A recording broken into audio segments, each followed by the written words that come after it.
Tatsu é o ex-chefe lendário da Yakuza, conhecido como o Dragão Imortal. Mas um belo dia, ele decidiu largar tudo. A vida no crime, as brigas, os subordinados, para se tornar um dono de casa. À primeira vista, com aquela tatuagem de dragão nas costas e um olhar que intimida até pedra, Tatsu parece ser um criminoso perigosíssimo, pronto para fazer alguém desaparecer. Mas, na prática, ele acorda cedinho para preparar marmitas fofas para a esposa levar para o trabalho. Infelizmente, ela esquece que tem uma reunião na empresa naquele dia e sai correndo sem nem tomar café da manhã. Tatsu está prestes a começar os afazeres domésticos quando percebe que a marmita da esposa ficou para trás. Rapidinho, ele embala tudo numa maleta e sai disparado de bicicleta para entregar. O problema é que ele vai tão rápido que acaba sendo parado por 2 policiais que resolvem questioná-lo.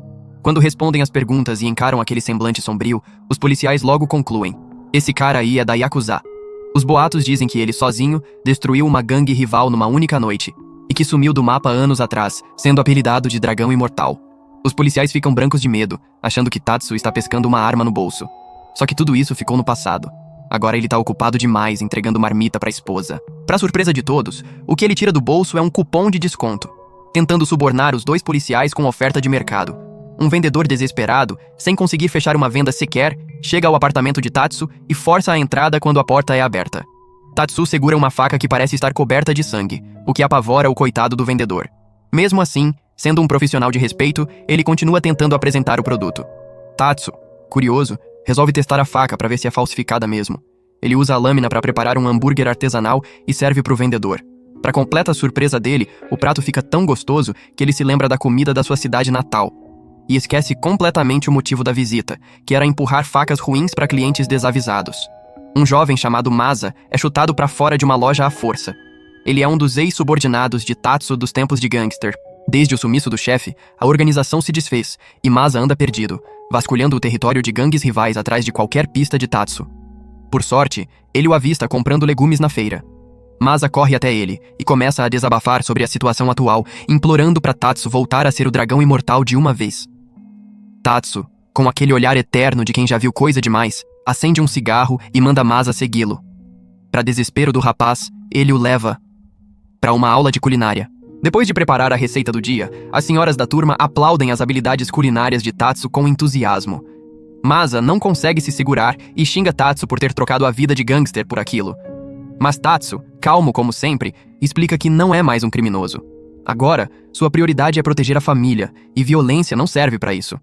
Masa ri da cara dele e derruba o prato de comida no chão. Em resposta, Tatsu dá um tapa certeiro nele pela insolência e manda que limpe a bagunça que fez. Um dia, enquanto pedalava pela rua, Tatsu desvia de um gato e bate num carro.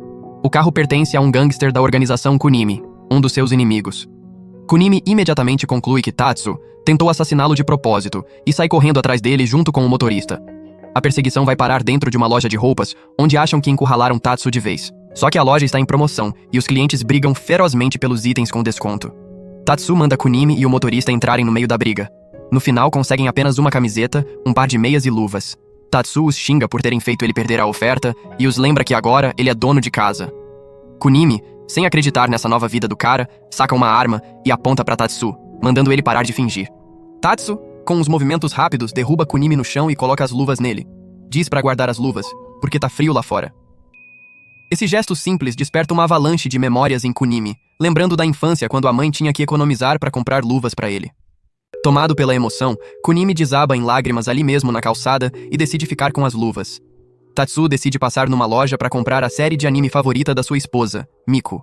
Mas com aquela aparência intimidadora e uma maleta na mão, parece que ele tá no meio de alguma transação suspeita. Mais tarde, quando Miku chega do trabalho, ele a recebe na porta fazendo uma revista completa no corpo dela, como se fosse uma criminosa. Antes de deixá-la entrar. Para espanto dela, a casa está toda decorada.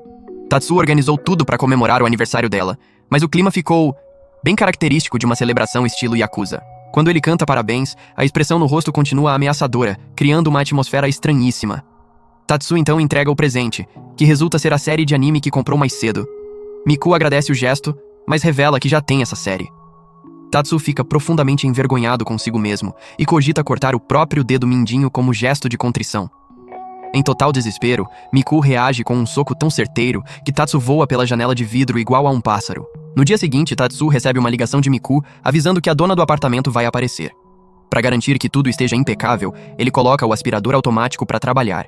fica monitorando a máquina e fica impressionado com a eficiência dela no piso. Depois de concluir que o aparelho é confiável, ele delega a área, mas não resiste em xingar o robô quando percebe que ele não alcança os cantos. Vai lá e limpa os cantos ele mesmo, porque para Tatsu, quase limpo não existe. De repente, o aspirador suga o rabo do gato, que pula de susto, e no desespero agarra a estante de vinhos, que vem abaixo com uma garrafa acertando Tatsu bem na cara. Quando a dona do apartamento chega, ela grita ao ver as roupas e o chão manchados de vermelho. Tatsu ainda piora tudo sem querer, falando de um jeito que parece que ele foi atacado. Uma vizinha pede para Tatsu tomar conta do filho dela, Ryota, porque ela tem uma reunião. Ao ver aquele rosto feroz, o menino não diz uma palavra e vai sentar no canto da sala. Para amenizar o clima, Tatsu traz um prato de biscoitos que fez ele mesmo para Ryota experimentar. O garoto aprecia os biscoitos e Tatsu respira aliviado. Sem mais medo, ele convida Ryota para um jogo. O menino fica animado pensando que vai ser videogame, mas são dados, apostas e mahjong. Ryota fica entediado e volta pro canto. De repente, ele avista uma boneca de um anime popular e começa a brincar. Só que as coisas complicam quando ele tropeça no próprio pé e quebra a boneca. Tatsu primeiro verifica se o garoto tá bem, depois começa a pensar no que fazer com o objeto, que é da esposa, e decide enterrá-lo. Mal termina de enterrar, Miku chega do trabalho e ele imediatamente se ajoelha pedindo perdão e clemência. Ela vai lá e busca a cola para consertar. Tatsu está voltando da feira quando se depara com Masa cercado por membros de outra gangue. Masa, aliviado ao ver Tatsu, corre até ele implorando ajuda na briga que tá por vir. Tatsu dá um tapa nele e manda que resolva sozinho, já que foi ele quem arrumou a confusão. Os membros da gangue logo reconhecem Tatsu como o lendário dragão imortal, e o medo os faz recuar. Mas o chefe deles, enfurecido pelas provocações de Masa, vira e acerta Tatsu na cabeça com um pedaço de madeira. Mesmo sangrando, Tatsu permanece impassível, mantendo aquele semblante pesado e imponente. O chefe, intimidado, tenta esfaquear Tatsu, que desvia com um livro. Com medo, o cara decide bater em retirada. Masa observou a compostura de Tatsu durante tudo isso, e começou a pensar: será que ser dono de casa e ser o dragão imortal exigem as mesmas qualidades? Ele faz uma reverência e pede para se tornar discípulo de Tatsu. Mais tarde naquela noite, os dois acabam montando juntos uma linda cadeira de madeira. Tatsu percebe que começou a acumular uns quilinhos a mais e resolve começar a fazer hula hoop em casa como exercício. Só que a atividade distrai demais Miku, que o xinga e o apresenta a uma academia. Na academia, ele encontra alguns vizinhos que não esperavam vê-lo ali. Todos participam da aula de dança, e embora Tatsu consiga acompanhar os movimentos, aquele sorriso permanente dele deixa os outros desconfortáveis. Parece mais uma ameaça velada do que animação. Incentivado pelos vizinhos, Tatsu também resolve experimentar a aula de yoga. Para surpresa geral, ele executa todas as poses com perfeição absoluta, e ainda batiza cada uma com nomes relacionados à sua vida anterior no crime. Quando a aula termina, Tatsu elogia a turma, satisfeito por ter suado. Mas, na hora de trocar de roupa, ele entra sem querer no vestiário feminino. Horrorizado com o próprio erro, bate a cabeça no chão em punição. Ainda pede que as senhoras o mandem para uma montanha como penitência extra, o que as deixa completamente confusas. Tatsu e Miku vão às compras no shopping do bairro. Quando Tatsu pede a um funcionário aquele pó branco, o coitado fica apavorado, mas Miku explica rapidinho que é farinha. Continuando as compras, Tatsu começa a fazer objeções às escolhas de Miku e os dois entram em discussão. O bate-boca chama a atenção dos passantes, que ao encarar a aparência assustadora de Tatsu, acham que um yakuza está implicando com uma mulher inocente. Miku percebe que o visual dele está causando aquele alvoroço e sugere que ele experimente outras roupas. Mas não importa o que ele vista. O estilo gangster só intensifica. Tatsu, seguindo o conselho de Miku, decide trocar o visual. Ela fica encantada com a escolha. Um avental rosa com o personagem favorito dela. Pede até que ele faça uma pose com ele. Os passantes ficam em choque ao ver Tatsu de avental rosa, mas Miku parece completamente apaixonada pelo novo visual. Durante uma ida ao mercado, Tatsu ensina Masa a planejar as compras. Mas Masa para comprar um lanche numa barraquinha de comida. O responsável pela barraca é Torajiro, também conhecido como o Tigre de Punho de Aço. Torajiro era o grande rival de Tatsu nos tempos de Yakuza, e ele guarda mágoa porque foi Tatsu quem desbancou a gangue dele enquanto ele estava preso. Num momento de rivalidade intensa, Tatsu aceita um duelo com Torajiro. Mas o lendário confronto não é uma briga de rua, é uma competição culinária para testar as habilidades de cada um na cozinha. Os dois ex-gangsters se enfrentam nos fogões, preparam pratos deliciosos e depois tiram as fotos perfeitas para postar no Instagram. 2 horas depois, Tatsu sai vencedor com uma curtida na foto, enquanto o prato de Torajiro não recebe nenhuma. Alguns dias depois, Tatsu vai comprar um carro junto com Miku. Ela adora cada modelo que o vendedor mostra, mas Tatsu critica tudo. Esse não presta para carregar compras, aquele bebe combustível demais. O que ele gosta é de uma picape que atende todas as necessidades sem consumir gasolina e é fácil de manobrar no mercado. Só que, para Miku, aparência é fundamental e ela detesta aquele carro. No fim, a vendedora indica um modelo que é bonito e tem porta-malas enorme e os dois gostam. Mas na hora do test drive, Tatsu começa a inspecionar o carro procurando tecnologia espiã. Quando saem para dirigir, Miku pede que ele preste atenção. Mas, ao ver o segurança, Tatsu convicto. É um assassino tentando eliminá-lo. Enquanto foge do assassino, avista um senhor passando na calçada e conclui que ele também é um assassino mirando um míssil no carro. No final, percebe que as situações não eram reais e desiste de comprar o veículo. Um dia, Tatsu passa na casa de Masa para uma visita. Ele não fica nem um pouco satisfeito com aquela pilha de roupa suja, que provavelmente não vê uma máquina de lavar faz um mês. Masa vai jogar tudo de uma vez na máquina quando Tatsu lhe dá um tapa, dizendo que tá fazendo errado. Tatsu começa a separar as roupas por cor, e esfrega as manchas mais resistentes com as próprias mãos, enquanto Masa toma nota de tudo. Terminam a lavagem e estende tudo para secar, mas o vento leva uma peça, e Masa sai correndo atrás. Meses atrás, Miku mandou Tatsu se desfazer dos gadgets que comprou e nunca usou. Então agora ele tá numa feira de pulgas tentando vender os equipamentos, sem sucesso algum desde que chegou. Uns bandidos aparecem exigindo que os feirantes paguem pelo uso do espaço. Mas quando o líder deles avista Tatsu, as pernas começam a tremer. Tatsu o conduz para um canto para resolver o assunto. Oferece os gadgets como pagamento, mas o que passa pela cabeça do bandido é que Tatsu vai usá-los como instrumentos de tortura. No final, as pernas do coitado cedem e ele desmaia. Tatsu deixa os gadgets com ele e vai embora tranquilo. Um dia, enquanto Tatsu rega as plantas, 2 policiais o observam desconfiados, achando que ele deve estar cultivando algo ilegal. Depois de um tempo, veem ele saindo de casa com uma maleta suspeita. Os policiais passam a segui-lo imediatamente. Logo depois, avistam ele entregando discretamente um saquinho para Masa. Para coletar mais provas, seguem os dois até um beco e os veem entrando numa pequena loja com placa de fechado. Um dos policiais invade o local disposto a pegá-los em flagrante. Mas é só a festa de aniversário da coordenadora. Aquele saquinho que julgaram conter substâncias proibidas? Manjericão fresco. A maleta que imaginaram estar cheia de dinheiro? Um vaso perfumado de presente para aniversariante. O bandido que teve as pernas bambas ao ver Tatsu ainda estava com raiva de toda aquela situação. Então treinou as pernas pesado e tomou suplemento para nunca mais fraquejar. Mas quando foi tirar satisfação, mal avistou Tatsu de longe. As pernas cederam de novo e ele foi pro chão antes mesmo de chegar perto. Tatsu anda muito ativo ultimamente, participando dos jogos de vôlei das donas de casa do bairro.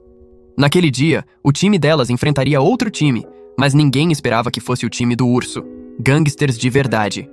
A partida começa e Tatsu, junto com todo mundo, tenta superar o adversário, mas o time do urso também segura firme, deixando as equipes bem equilibradas.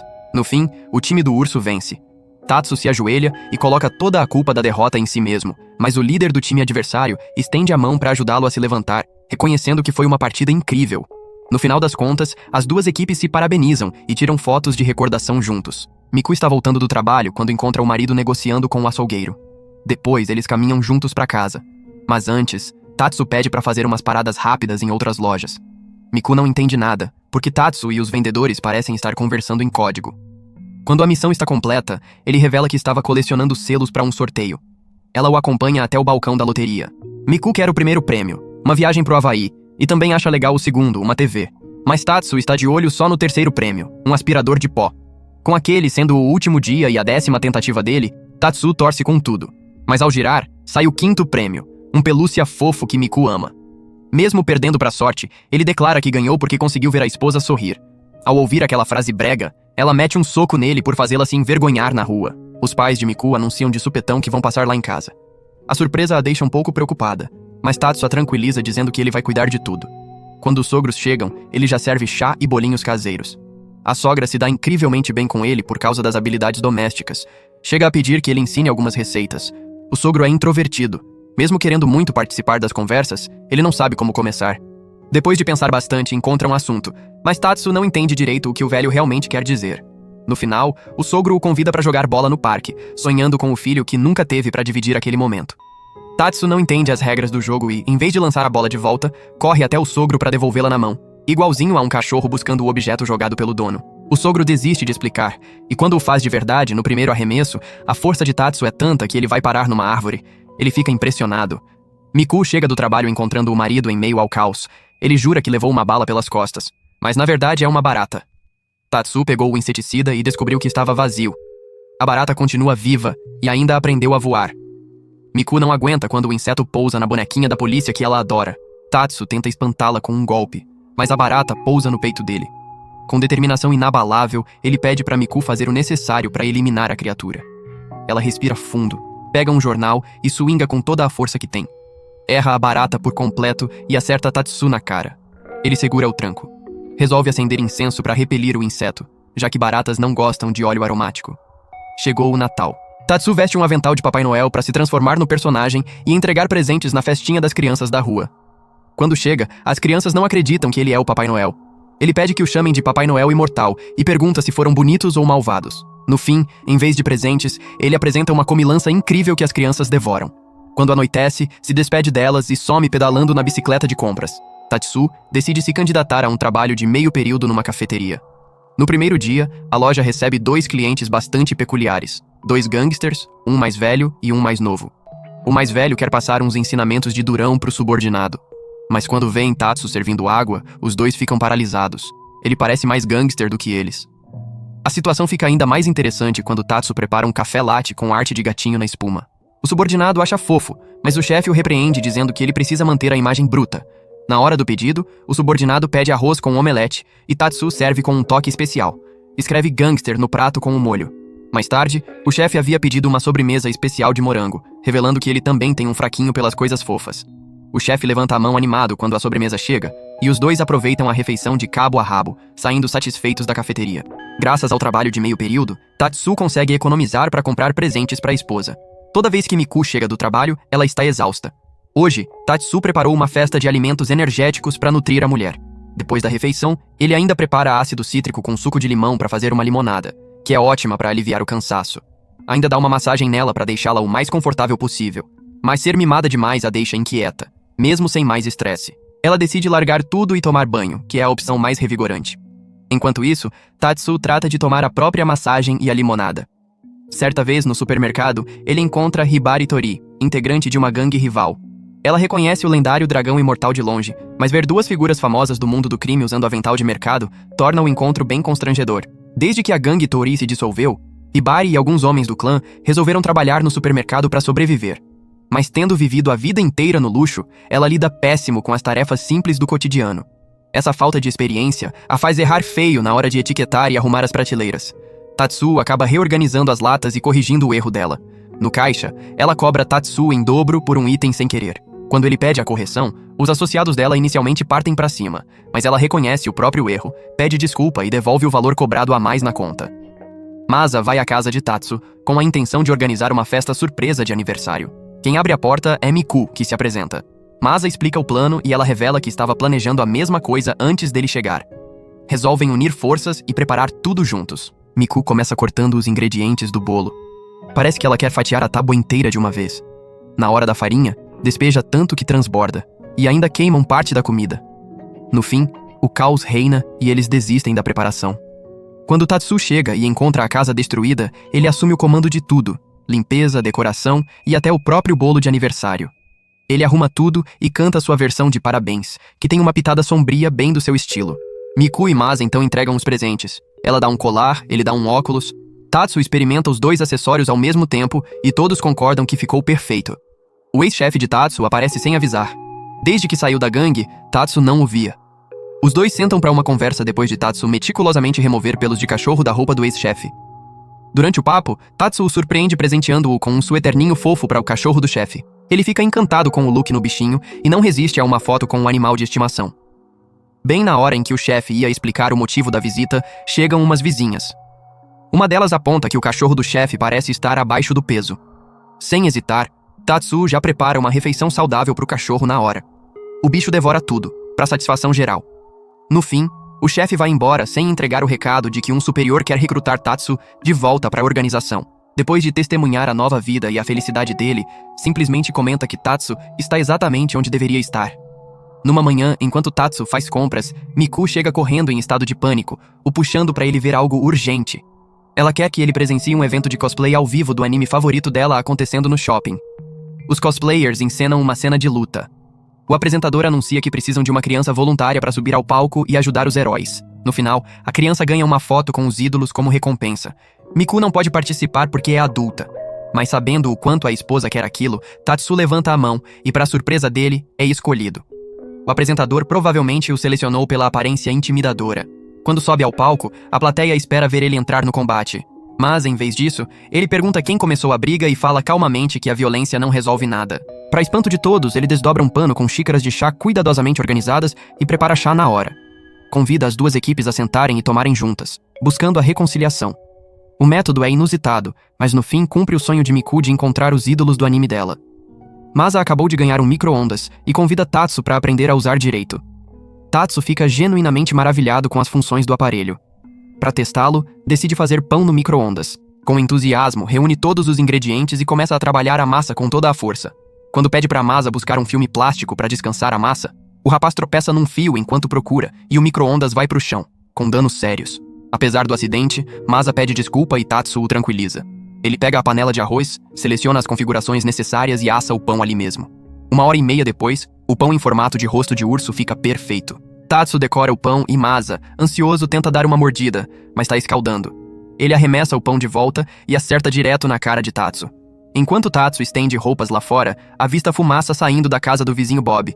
Preocupado com o incêndio, corre para investigar e descobre que Bob está fazendo churrasco dentro de casa. Bob o convida para sentar e Tatsu aceita animado. Só que na hora de comer, a fumaça densa impossibilita qualquer coisa. Precisam abrir a porta para dissipar a fumaça e usar água para apagar as brasas, estragando a carne. Tatsu pergunta por que ele está grelhando dentro de casa, e Bob explica que sente saudade e quer recriar o churrasco do pai da terra natal. Tatsu resolve tomar a situação em mãos e leva Bob pro quintal. Montam o churrasco juntos, grelham a carne na perfeição e deixam descansar. Mas a aventura tem uma reviravolta quando a polícia aparece informando que churrasco ao ar livre é proibido ali. Tatsu bloqueia os policiais em ato de sacrifício para Bob conseguir comer. Mas depois de todo o esforço, quando Bob vai finalmente comer, ele não consegue. A carne ficou tão mal passada que parece sushi e não churrasco. Miku recebe um ingresso de uma colega de trabalho para um parque temático rural e convida Tatsu. Ele reluta no começo. Acha que não é programa pra gente da idade deles, mas acaba concordando em ir. Passam o dia no parque tirando fotos, visitando os animaizinhos e curtindo as atrações. Quando a fome bate em Miku, Tatsu lembra que a comida em lugares assim costuma ser cara, e revela que trouxe marmita para 2. Miku zoa ele, dizendo que parece mais animado com o parque do que ela. Uma discussão leve começa, mas não dura muito antes de Tatsu abrir o coração. Crescendo no submundo, ele nunca teve experiências assim, e é genuinamente grato a Miku por isso. Embora tenham planejado mais atividades para tarde, a chuva começa a cair sem parar. Desanimados, voltam para casa encharcados e de baixo astral. Chegam em casa ainda melancólicos e vão dormir assim. Alguns dias depois, o casal está relaxando na praia. Tatsu tenta o jogo de quebrar melancia com os olhos vendados e consegue. Depois de saborear a melancia, do nada, uma bola de vôlei perdida vem em direção a ele e acerta bem na cara. São os caras do time do urso, que havia enfrentado antes com as donas de casa do bairro. O chefe do urso, lembrando da derrota anterior de Tatsu, oferece uma revanche para qualquer dia que ele escolher.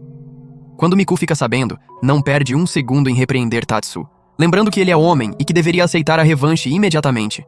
Ela o arrasta até o time do urso e anuncia o desafio. As duas equipes jogam com garra total, com Miku até gritando nomes de técnicas de saque para se motivar e incentivando Tatsu a fazer o mesmo. Quando o jogo esquenta, um saque potente do chefe do urso está prestes a atingir Miku. Tatsu sabe que a esposa não vai conseguir defender, então avança e usa o próprio corpo como escudo. A bola ainda não caiu, e Miku, determinada a mantê-la em jogo, serve de trampolim para Tatsu fazer a jogada decisiva. Mas antes de ele cair no chão, é ela quem o segura nos braços.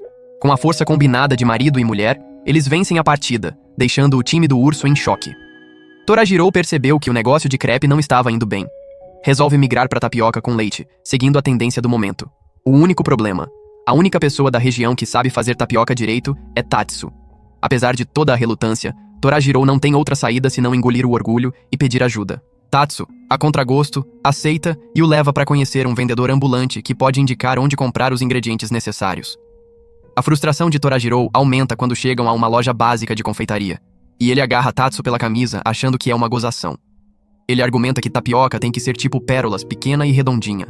Tatsu explica agressivamente que tapioca é feita de uma massa de farinha, água e açúcar moldada em esferas pequenas. Com o esforço combinado dos dois ex-gangsters convertidos em chefes, eles criam a tapioca.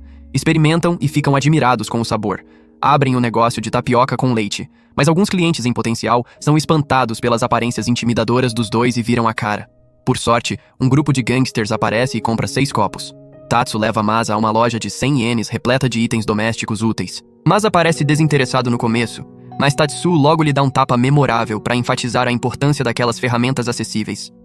Para testar se Masa anda cumprindo com as tarefas de casa, Tatsu começa a aquisá-lo sobre os itens da loja. Quando aponta um filtro de fiapos para a máquina de lavar, Masa confiante afirma que é uma rede prática para pegar insetos. À medida que Tatsu continua perguntando, um fatiador de maçã, por exemplo, as respostas de Masa ficam cada vez mais criativas e erradas. Depois dessa rodada de perguntas, Masa admite que não tem se envolvido nos afazeres domésticos. Tatsu, compreensivo, garante que vai levar tempo para se acostumar e enche os braços de Masa com itens de 100 ienes para facilitar a vida doméstica dele. Uma noite, enquanto Miku dorme, ela ouve barulhos de golpes e cortes vindo do quarto. Curiosa, levanta da cama e encontra Tatsu trabalhando intensamente em algo. Resulta que ele foi convidado a ir num jardim de infância como animador substituto. Passou a noite toda preparando uma versão artesanal da história de Momotaro, escrita por ele mesmo. Tatsu começa. Era uma vez um chefe e uma chefinha. Como casal, eram muito pobres, então o chefe ia à montanha cortar lenha para ganhar a vida. Um dia, a chefinha trouxe um pêssego enorme pensando que era comida, mas ao abri-lo, um bebê surgiu de dentro. Eles aceitaram a criança e a chamaram de Momotaro, criando-a como se fosse filho. Tatsu continua explicando como Momotaro cresce rapidamente e se torna um jovem homem. Com demônios causando confusão nas redondezas, Momotaro decide embarcar numa jornada para derrotá-los. Pelo caminho, encontra um cachorro e outro companheiro, formando um trio para enfrentar a gangue dos demônios. Eles cruzam o mar, confrontam os demônios e saem vitoriosos. O líder dos bandidos se rende e implora pela vida. Antes de Tatsu terminar a história dizendo que o vilão comete seppuku, os professores do jardim de infância o interrompem e optam por um final mais alegre para a audiência jovem. Tatsu se encontra sentado num café batendo papo com um grupo de donas de casa. Conta histórias do passado e das tarefas pesadas e intermináveis que enfrentou nos tempos de gangster. Só que enquanto fala dos trabalhos pesados, as senhoras entendem que é Miku mandando nele. Acham que ela é uma esposa implacável e exigente. Quando Miku liga pedindo macarrão udon pro jantar e dá instruções específicas de preparo, Tatsu não coloca no viva voz. Ao concordar com ela, inconscientemente usa expressões de gangster que soam como se ele fosse eliminar alguém. As senhoras ficam ainda mais convictas de que esse casal tem intenções sinistras. Antes de ir embora, elas ainda querem saber o que aconteceu. Mas ele continua vago, explicando que Miku precisa que ele soque algo e ele tem que resolver logo. As preocupadas senhoras garantem a Tatsu que, se ele precisar de ajuda, é só pedir. Tatsu vai comprar carne congelada com desconto e encontra inesperadamente Jin, da gangue Hikaru, alguém que ele havia prejudicado no passado. Num primeiro momento, acha que Jin vai se vingar, mas Jin saca um microfone e se transforma num rapper profissional. Usa o rap para contar a história de infortúnio após ter sido prejudicado por Tatsu. Sem hesitar, Tatsu pega o microfone e começa a rapar, no nível de Jin. Só que Tatsu rapa humoristicamente sobre as tarefas domésticas. Uma multidão cresce ao redor da batalha improvisada. As coisas complicam quando Tatsu critica a camisa de Jin por ser feia, o que deixa o cara pra baixo. Tatsu percebe que foi longe demais e surpreende a todos pedindo desculpa sincera. Sugere começar de novo, desta vez usando carne como tema do rap. O açougueiro ali perto, vendo a aglomeração, vem investigar. Tatsu faz uma rima sobre o açougueiro que passa dos limites e o homem lhe dá um tapa em protesto. Jin, ainda desanimado, não encontra mais as palavras e se ajoelha derrotado. No final, o açougueiro pega o microfone e começa a cantar a própria música sobre carne, encerrando a batalha do jeito menos esperado possível. Miku está prestes a embarcar numa viagem de negócios, e Tatsu começa a perguntar se ela está levando tudo o que precisa. Ela garante que vai ficar bem e o instrui a descansar. Tatsu leva o conselho a sério e resolve dar uma folga da rotina rigorosa de limpeza. Em vez de lavar o cobertor como faz todo dia, ele usa um spray de perfume nele. Em vez de dobrar as roupas do cabide meticulosamente, ele as coloca no armário assim mesmo.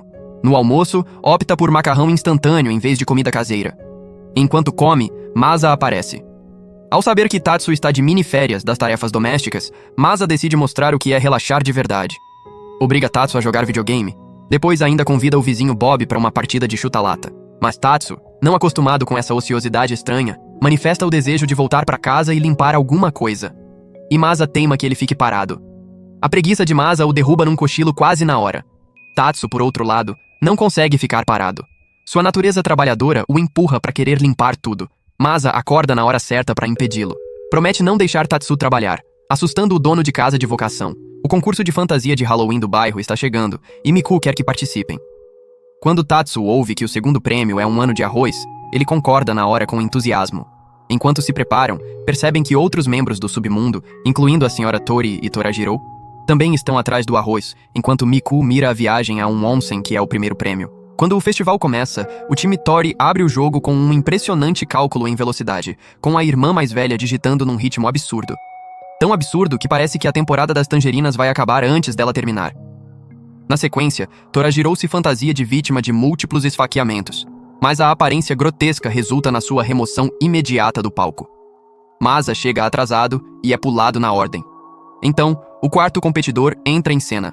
O casal Tatsu, fantasiado de abóboras. Eles fazem biscoitos em forma de abóbora no palco e chegam ao ponto de subornar os 3 juízes com os biscoitos, mas a vitória escapa. No fim, o nono competidor, uma garotinha fofa fantasiada de morcego, leva o prêmio, e nenhum dos gangsters arrebenta o segundo lugar tão cobiçado. O casal Tatsu decide ir a um rodízio, e Tatsu está determinado a compensar cada centavo. Ele calcula meticulosamente como saciar o estômago sem encher rápido demais. Tem estratégia de quais pratos atacar primeiro para não ficar satisfeito cedo. Mas quando chega no rodízio e vê aquela imensidão de pratos deliciosos, abandona o plano na hora. Acaba enchendo a mesa inteira de comida, apreciando cada item apesar de já estar bem estufado. O apetite de Tatsu parece não ter fim, e ele não resiste à tentação das sobremesas. Surpresa das surpresas! Na estação de sobremesas, ele se depara com Torajiro. Os dois entram numa disputa bem-humorada para ver quem vai cravar o prato de sobremesa. Só que as tias apaixonadas por doce no rodízio pegam tudo, e não sobra nem um pedacinho para nenhum dos dois. Enquanto voltam para a mesa, Miku revela uma sobremesa que havia separado antes e convida Tatsu para dividir com ela, o que arranca lágrimas de gratidão dos olhos do marido. Os pais de Miku aparecem de visita trazendo mantimentos, e o sogro pergunta a Tatsu se dá para fazer um cozido. Tatsu topa na hora, mas quando vai se levantar para cozinhar, o sogro insiste que ele descanse e se oferece para cuidar do preparo. O problema é que o sogro é um desastre monumental na cozinha. Na tentativa de processar os ingredientes, ele acaba picando os legumes junto com a tábua de corte e faz uma bagunça que seria orgulho de Miku. Na hora de lavar os vegetais, espirra água para todo lado, o que vai deixando Tatsu cada vez mais preocupado com o estado do fogão. Ele tenta convencer o sogro a deixar ele assumir o comando, mas aí... Miku entra na cozinha, arregaça as mangas e se junta ao pai. O terror em dupla escala o causa a um nível alarmante. Os dois moldam a carne em bolinhas enormes e chegam a cogitar jogá-las diretamente no cozido, o que faz Tatsu estremecer de horror. Ele intervém bem na hora de evitar o pior. Quando parece que vão acrescentar ainda mais ingredientes desnecessários, a sogra entra correndo na cozinha como uma heroína. A intervenção dela salva tanto o cozido quanto a sanidade geral. Tatsu não consegue fazer outra coisa senão admirá-la profundamente, reconhecendo nela a personificação da dona de casa de verdade, aquela que sabe consertar o caos sem nem levantar a voz.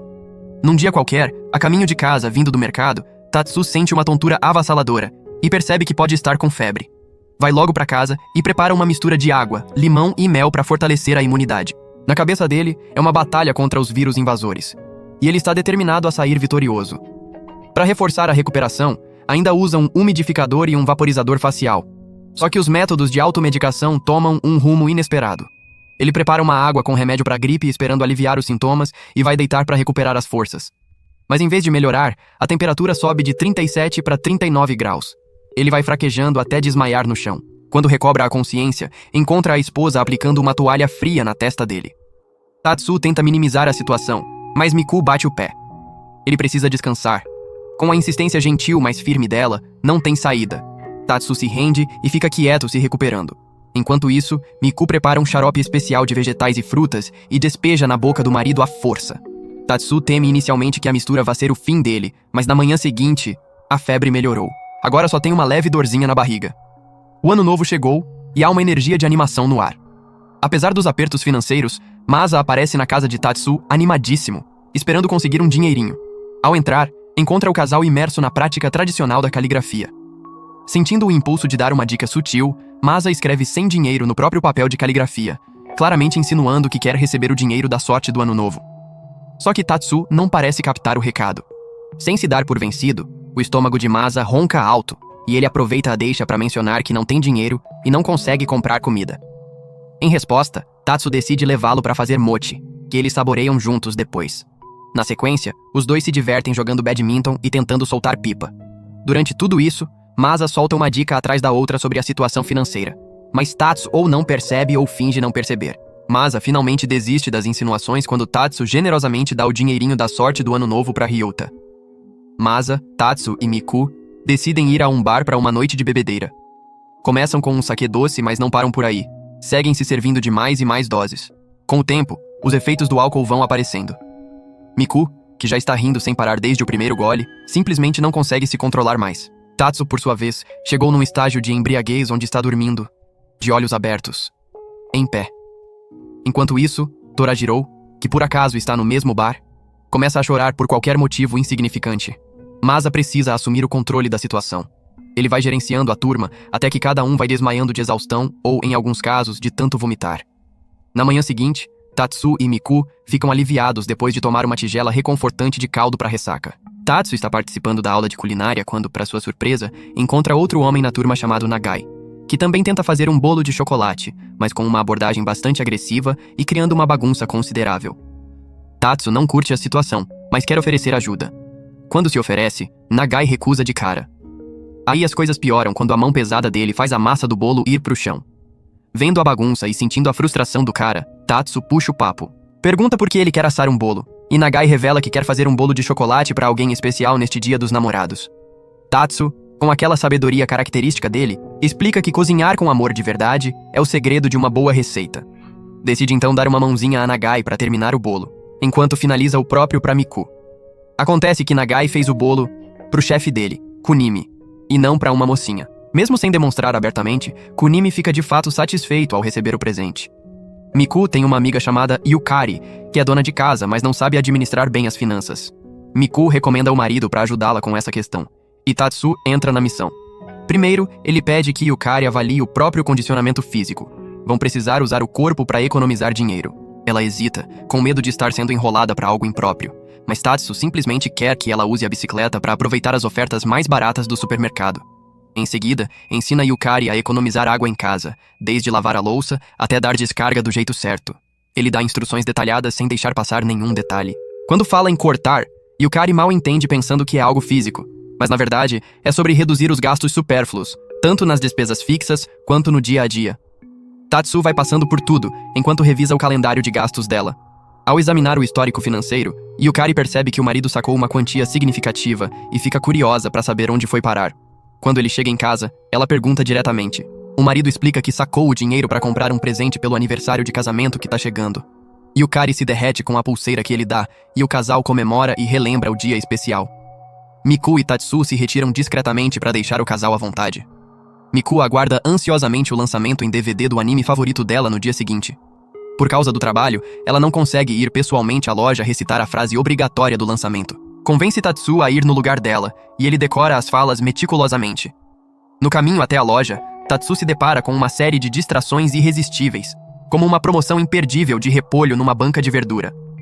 Essas interrupções vão embaralhando as falas na memória.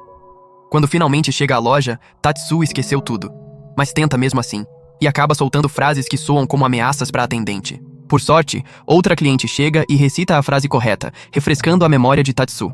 Com o DVD garantido, essa cliente menciona a possibilidade de conseguir um card especial recitando outra frase numa loja de brinquedos diferente. Tatsu embarca na missão junto com ela. Lamentavelmente, chegam tarde demais. Os cards já esgotaram e o outro cliente fica bem decepcionado.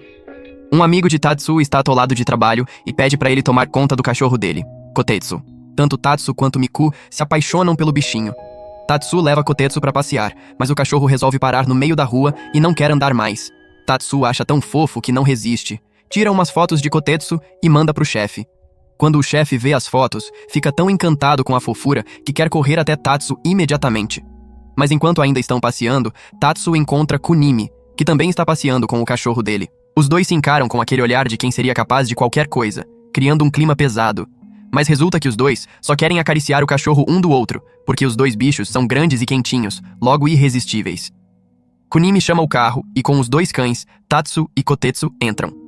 Kunimi avisa que vai levá-los a um lugar muito interessante, que acaba sendo um parque para cachorros.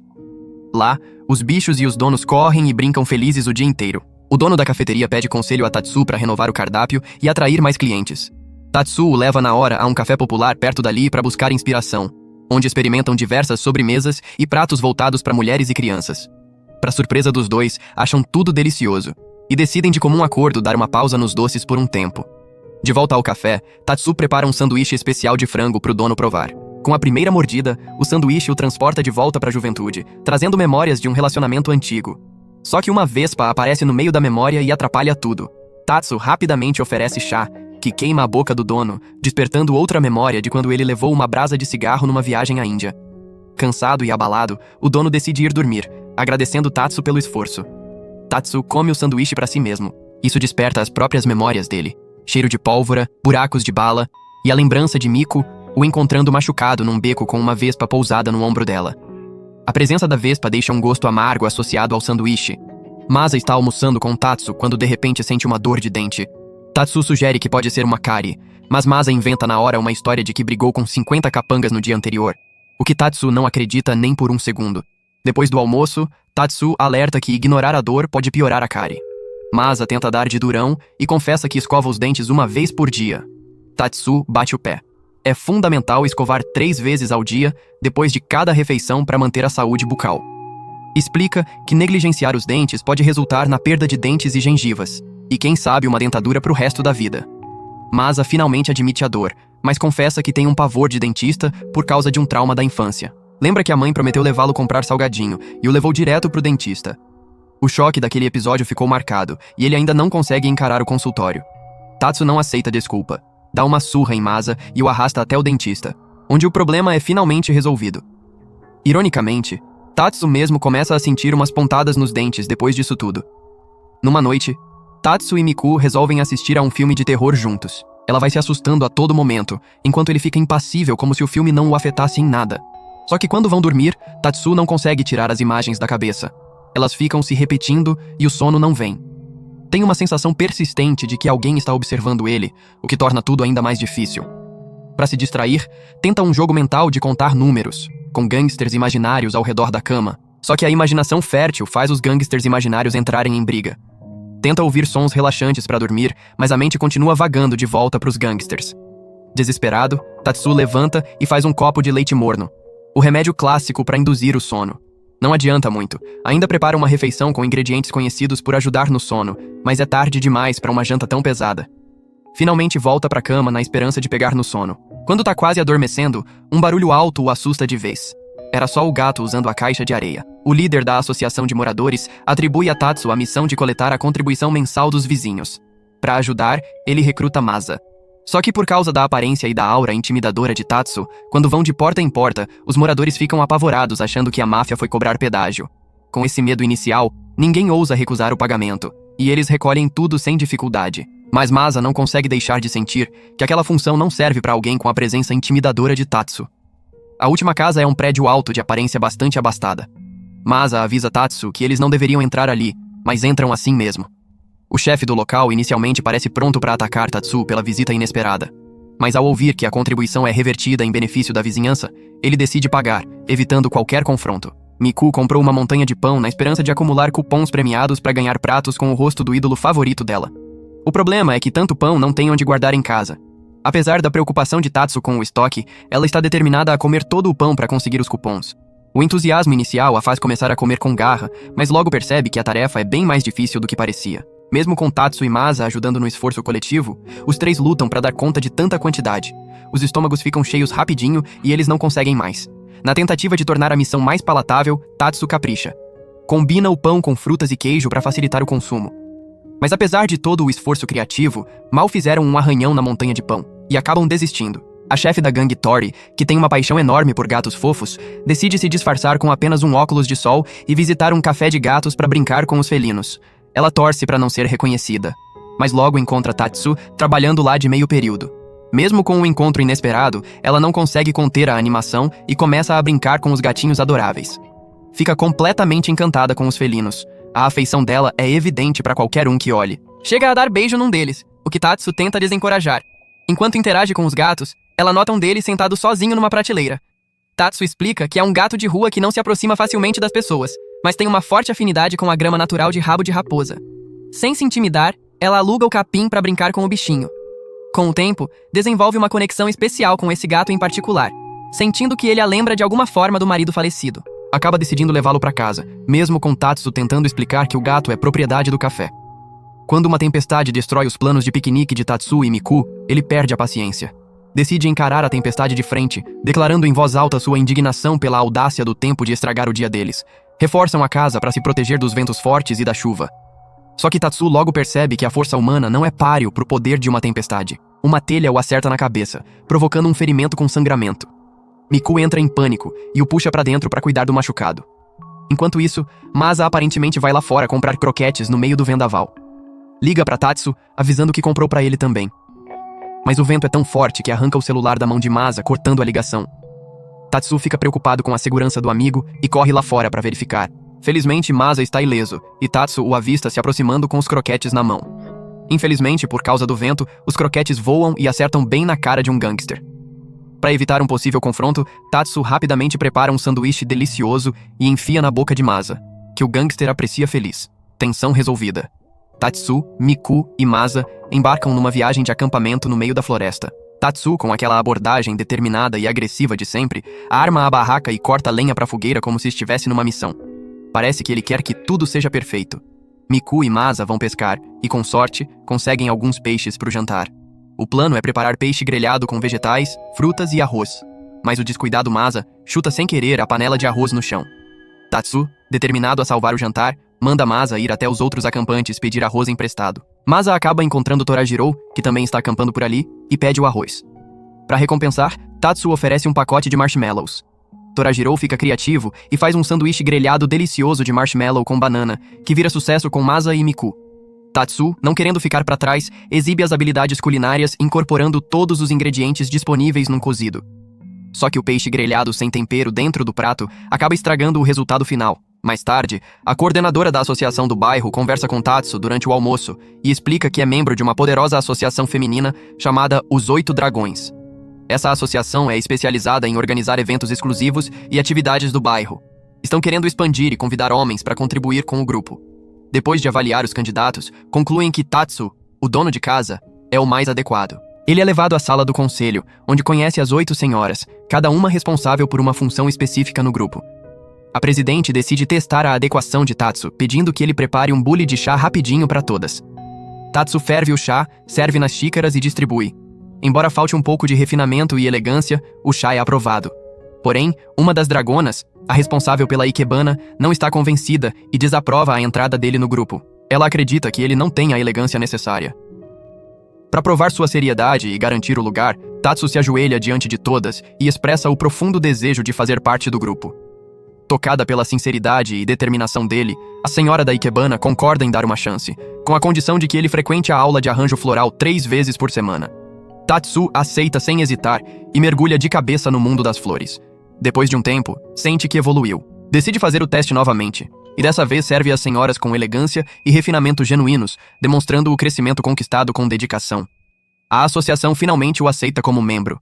Tatsu está assistindo ao anime favorito de Miku, Policure, com ela quando ela confessa que uma amiga tem uma filha pequena fã do programa, mas que não consegue assistir porque está doente. Miku quer animar a garotinha e recruta a ajuda de Tatsu. Para alegrar o dia dela, Tatsu se fantasia de vilão do anime, papel que ele desempenha com facilidade impressionante, graças à aparência imponente. Só que quando a garotinha o vê, ela começa a chorar de susto. Tatsu muda de tática rapidamente. Prepara um pratinho de frutas bem decorado com as frutas que trouxe e dá uma almofada para a mãe dela ficar mais confortável. Ainda arruma umas flores pela decoração para deixar o ambiente mais alegre. Como parte do plano para fazer a menina sorrir, Miku faz o papel da heroína Policure, enquanto Tatsu encarna o vilão. Eles encenam uma batalha bem realista no quarto, incentivando a garotinha a torcer e apoiar a heroína. Só que a performance, bem intencionada que seja, acaba causando confusão e perturbação.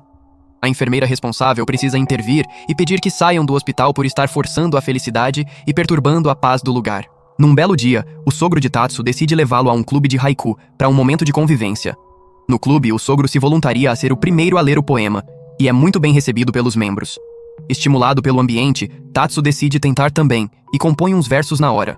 Só que os poemas dele saem bem violentos e bem distantes da natureza contemplativa do haiku tradicional. O grupo se move para explorar diferentes locais. Uma ponte, uma floresta de bambu romântica, e Tatsu continua recitando poemas fora do contexto esperado. O sogro precisa intervir para freá-lo. Durante a exploração, eles se deparam com o Time do urso, que também está recitando haikus.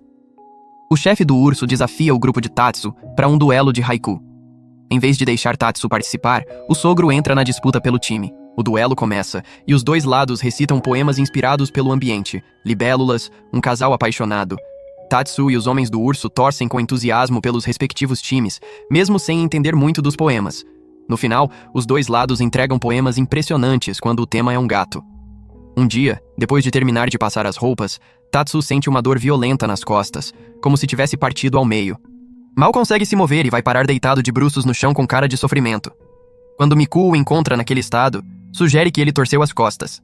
Mas Tatsu, com o dramatismo que lhe é característico, insiste que foi atingido por um atirador de elite. Apesar da dor, ele teimosamente tenta fingir que tá bem e continua com as tarefas domésticas. Só que a dor é severa demais. Ele mal consegue caminhar direito, quanto mais cozinhar. Preocupada com o bem-estar dele, Miku se oferece para assumir a cozinha. Tatsu acaba pedindo entrega em domicílio para evitar o risco de Miku demolir a cozinha. No fim, percebe que a dor nas costas é insuportável, e Miku o ajuda a buscar atendimento médico, o que o leva a se lembrar do primeiro dia em que conheceu Miku.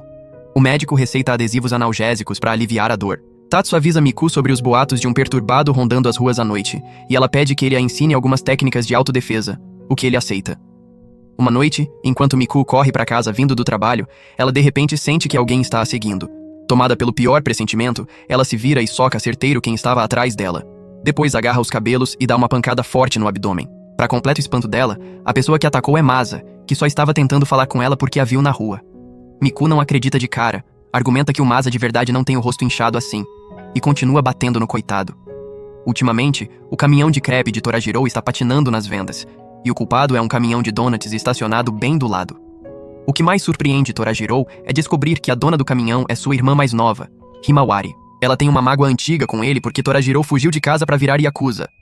Como represália, ela resolve entrar na concorrência vendendo donuts. Himawari ainda fez uma franquia com uma empresa grande, o que permite servir os clientes com muito mais agilidade e eficiência. Torajiro fica desanimado e se sente derrotado. Por acaso, Tatsu passa por ali e diz algumas palavras de incentivo, pedindo que ele se mantenha firme. Tatsu compra um dos donuts de Himawari para ver do que se trata, e acha bastante sem graça e sem graça mesmo. Ela discorda da avaliação, mas Tatsu está determinado a provar o ponto. Usando o caminhão de crepe de Torajiro, Tatsu faz um donut artesanal do zero. Himawari critica a aparência simples do donut de Tatsu, mas quando prova, fica tomada de deleite. Tatsu explica que o que faz a diferença é o amor e cuidado que ele coloca ao fazer, e que falta exatamente isso nos donuts industrializados dela.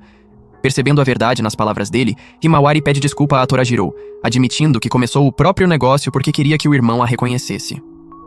Num dia frio com neve recém-caída cobrindo o bairro, Miku fica encantada com o visual. Tatsu, por outro lado, está preocupado com outra coisa, aquelas gotinhas de neve e orvalho no vidro da janela que podem virar mofo. Pega um limpador de vidro e resolve o problema antes de sair. Quando Miku vai para o trabalho, Tatsu sai para as compras do mercado. Andando pela rua coberta de neve, encontra o grupo de Kunimi, ocupados na tarefa desafiadora de tirar a neve.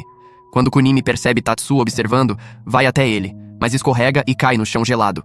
Tatsu, sempre preparado, tem um item para melhorar a aderência dos sapatos no gelo e o oferece a Kunimi. O gesto atencioso ajuda ele a se firmar. Tatsu ainda percebe o esforço do grupo para limpar a neve e oferece equipamentos extras para facilitar o serviço. Com as ferramentas novas, o grupo de Kunimi avança bem mais rápido, e Tatsu segue o caminho. Tatsu, Miku e Masa acabam de fazer pipoca para um dia de cinema em casa. A animação toma conta do ambiente enquanto se acomodam. Mas logo percebem que têm gostos completamente diferentes. Miku quer assistir ao anime favorito dela. Tatsu prefere uma série Slice of Life chamada É Difícil Ser Homem. Masa tem um gosto particular próprio. Gosta de filmes que misturam yakuza com criaturas monstruosas. Depois de uma hora de discussão de ida e volta, chegam a um acordo e decidem assistir A Rainha Leoa. Mas aí surge um novo problema. Tatsu insiste na versão legendada e Miku insiste na dublada. Mais uma rodada de debate prolonga ainda mais o dia de cinema. Miku se vê numa situação complicada quando uma colega de trabalho pede para ela tomar conta do hamster dela. Com um ex-gangster e um gato bagunceiro em casa, o ambiente não é lá muito adequado para um bichinho tão frágil. Tatsu decide achar um responsável temporário.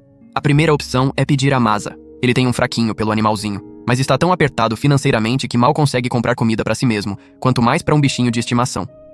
Tatsu então leva o hamster até o ex-chefe, esperando que ele possa cuidar. Só que o cachorro do chefe precisa aprovar qualquer nova adição ao lar. O hamster morde o nariz do cachorro, provocando um susto danado. O chefe decide não ficar com o hamster, não quer arriscar o bem-estar do animal de estimação amado. Com poucas opções restantes, Tatsu para na calçada sem saber onde ir com o bichinho. 2 policiais passando percebem o comportamento suspeito e param para perguntar o que está acontecendo. Tatsu, determinado a proteger o animalzinho fofo, se recusa a entregá-lo, com medo de que tomem. Os policiais ficam desconfiados, achando que ele está escondendo algo ilegal. Insistem em ver o que tem na mão e Tatsu relutantemente revela o hamster. Para surpresa de todos, acham o bicho incrivelmente adorável, e Tatsu explica a situação. Com simpatia, os policiais concordam em tomar conta do pequenino temporariamente. Tatsu tem um encontro inesperado com Torajiro, que está animadíssimo para mostrar um produto exclusivo que encontrou. Ele convida Tatsu a um ponto de encontro no fim de semana para experimentar a tal novidade. O produto se revela ser uma barraca projetada como sauna. Torajiro, fiel ao estilo grandalha que é seu, despeja água perfumada sobre as pedras quentes dentro da sauna, criando um ambiente de vapor e calor intenso. Tatsu e Torajiro decidem ver quem consegue suar mais, e ficam ventilando a sauna com entusiasmo para intensificar o calor. Exageram na dose, e o ambiente fica quente a um nível insuportável. Os dois acabam delirando com o calor extremo. Em resposta, Miku dá um tapa em Tatsu para trazê-lo de volta à realidade, enquanto Himawari faz o mesmo com Torajiro. Em seguida, os dois são jogados no rio para se refrescar.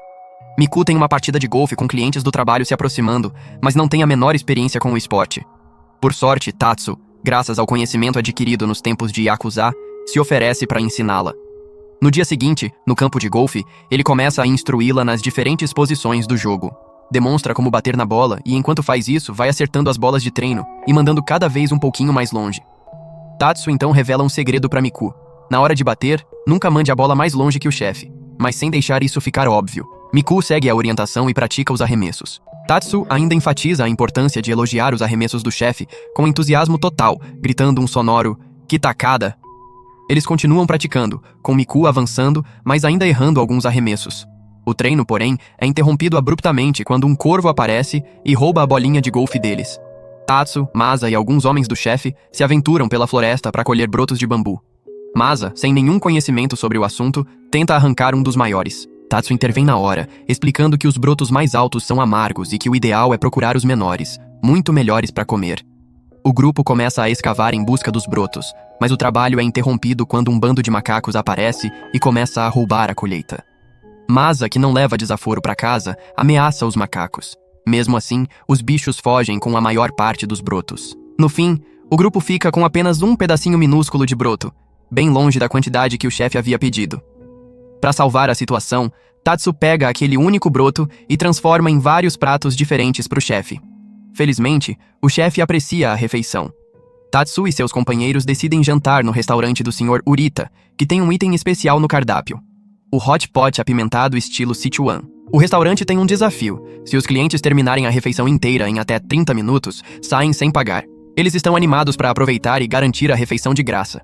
Só que, na primeira garfada, a ardência extrema do prato cai em cima deles como um caminhão.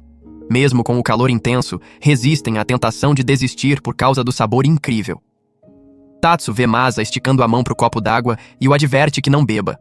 A água apenas espalha a ardência em vez de aliviá-la, mas Miku não aguenta o tranco e bebe, se desclassificando do desafio. Masa também não consegue continuar.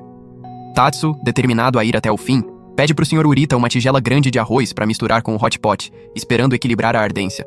Só que acaba sendo nocauteado também. Não pela pimenta, mas por estar cheio demais para terminar.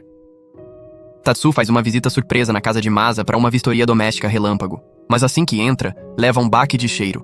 Um mofo pesado emanando dos sapatos e das roupas secando dentro do apartamento.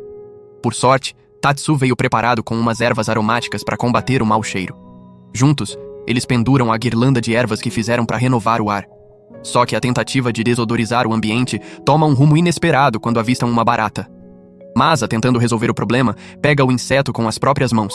Numa reação instantânea, Tatsu dá um tapa tão forte nele que Masa vai parar do lado de fora da porta. Uma noite, o grupo se reúne para contar histórias de terror. Miku começa relatando uma situação assustadora no escritório, que Masa descarta como nada de especial. Ele então conta um conto da cidade natal dele sobre um grupo de jovens que entrou num prédio abandonado e foi perseguido por um fantasma alto de mulher que se arrastava de 4. A história termina sem uma conclusão clara, deixando todo mundo confuso. É a vez de Tatsu, que começa a narrar a maldição que recaiu sobre ele recentemente. Com uma expressão sombria, explica que alguns dias atrás viu um anúncio de TV de caranguejo fresco de neve em promoção. Animado com a iguaria, pediu logo uma caixa novinha que chegou no dia seguinte. Mas quando abriu o freezer, Levou um susto ao encontrar caranguejos similares que havia comprado um ano atrás. Ainda lá, intocados. Tatsu não consegue deixar de se perguntar se está sofrendo a maldição dos caranguejos que não cozinhou. Miku e Masa, sem nenhuma impressão, concordam que aquilo não é história de terror coisa nenhuma. É só Tatsu sendo esquecido. No fim, ele cozinha os caranguejos para todo mundo curtir naquela noite mesmo. A tentativa de Tatsu de fazer Pink, filha manhosa de uma amiga de Miku, comer legumes toma um rumo bastante inusitado. Quando chega na casa delas, percebe que Pink tem uma aversão fortíssima a qualquer verdura. Decide então preparar pratos com os legumes bem picadinhos, escondidos na receita. Só que a sensibilidade de Pink surpreende até Tatsu. Ela consegue detectar a presença de legumes só pelo cheiro da comida. Diante desse desafio, ele apela para a narrativa. Pega uma cenoura e conta uma história trágica sobre uma cenoura rejeitada e ignorada pelas crianças. A cenoura então implora para ser misturada no curry, que as crianças adoram. Assim elas poderiam acabar gostando dela também. Parece que a história está funcionando, e Pink começa a demonstrar interesse. Mas Tatsu decide acrescentar uns detalhes bem violentos sobre o destino da cenoura dentro do curry, e arruína a própria estratégia de uma vez. Tatsu decide ajudar o senhorio capinando o gramado e convoca Masa para ajudar. Masa acaba com as mãos arranhadas da grama brava na hora de arrancar o mato. Para aumentar a eficiência e proteger as mãos de Masa, Tatsu fornece luvas especializadas. Com o equipamento certo, o serviço fica bem melhor. Tatsu vai além e cria um herbicida caseiro de vinagre com detergente para atacar as raízes das ervas daninhas. O jeito que ele aplica lembra muito um duelo de faroeste. Ele pulveriza o herbicida igual a um cowboy sacando o revólver. No fim, o esforço dos dois é recompensado quando o senhorio aparece com refrescos como agradecimento pelo trabalho. Tatsu encontra Ryota e outro garoto numa discussão acalorada sobre quem é mais forte, o besouro rinoceronte ou o besouro veado. Tatsu entra na conversa tomando o partido do besouro rinoceronte. Aí Torajiro aparece do nada e defende com unhas e dentes que o besouro veado é o mais forte. Em vez de resolver o impasse, a intervenção de Torajiro transforma a discussão numa batalha de ego entre os dois ex-gangsters, que marcam uma data para os respectivos besouros se enfrentarem fisicamente e determinar o inseto superior. Quando o dia do confronto chega, os dois besouros entram em ação, mas o resultado fica inconclusivo, porque os dois simplesmente alçam voo e vão embora. Tatsu percebe que as lojas pequenas do bairro estão sofrendo com a concorrência dos shoppings próximos. Num esforço para ajudar esses comerciantes, ele tem a ideia de montar uma barraca de vendas na rua. A barraca dele é de facas, e Tatsu demonstra na hora o fio afiado delas para atrair clientes. Para surpresa de todos, as pessoas ficam curiosas e começam a se aglomerar ao redor da barraca. Além disso, ele ajuda um vendedor de roupas a vender mercadorias de anime. Apesar de um cliente jovem pechinchar bastante, no final ele compra a mercadoria. Uma vitória para ambos os lados. E por hoje é isso. Se curte recaps de anime como este, comente qualquer coisa aí nos comentários. Eu sempre leio todos. Confere também esse outro vídeo aí, você vai adorar. Obrigado por assistir e até o próximo vídeo.